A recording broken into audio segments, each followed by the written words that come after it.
First, what actually makes a niche profitable? A profitable niche usually checks 3 boxes. First, buyer intent. You want to create content for people who are already looking to buy. Searches like best camera for YouTube beginners or quiet portable fan for small rooms show commercial intent. They signal someone is actively comparing products and ready to purchase. Second, earning potential. Some products pay way more than others.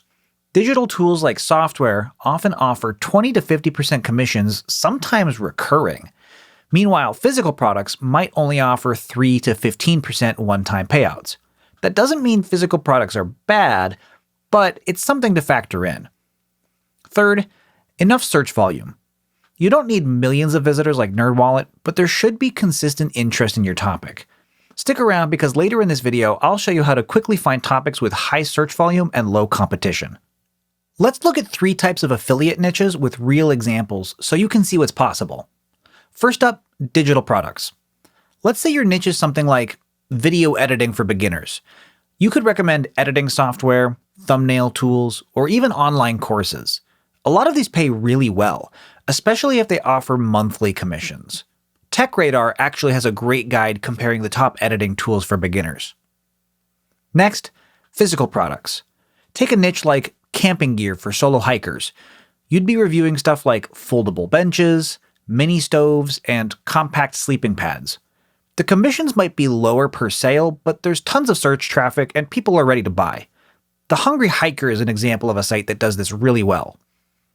Last, service-based niches. Here's one: virtual therapy apps for anxiety.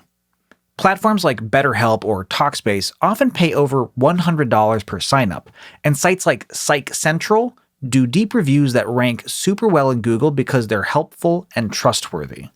So how do you actually know if people are searching for your niche? Start simple. Type your idea into Google and see what pops up in the autocomplete.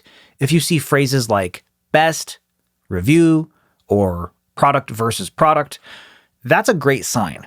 It means people are comparing options and probably looking to buy something. You can also check Google Trends to see if interest in your topic is steady, growing, or fading away. And if you want more detailed info, a tool like SEMrush shows you exactly how many people search for that topic each month, how competitive it is, and whether the searches are from people ready to buy or not. Just look for signs that people are actively searching and trying to solve a problem. That's all you need to get started. Alright, take a second and jot down a few topics you're genuinely interested in. Don't stress about getting it perfect. Just think about stuff you like, things you use, or topics you already know a little about. Now here's where it gets fun. Instead of guessing which of these ideas could actually make money, I made a free tool called the Niche Finder Workbook that does the heavy lifting for you. It checks each idea using real data like Google search trends, keyword intent, and potential earnings. You just fill it out and it gives you a personalized scorecard that ranks your topics and shows you which niches have the most potential. It's super beginner friendly, takes just a few minutes, and helps you skip the guesswork. The link for that workbook is in the description. And if you want help using it, I also made a full walkthrough video to guide you step by step. So once you've got a profitable niche idea locked in, one that real people are searching for and that has solid earning potential, that means it's time to bring your idea to life.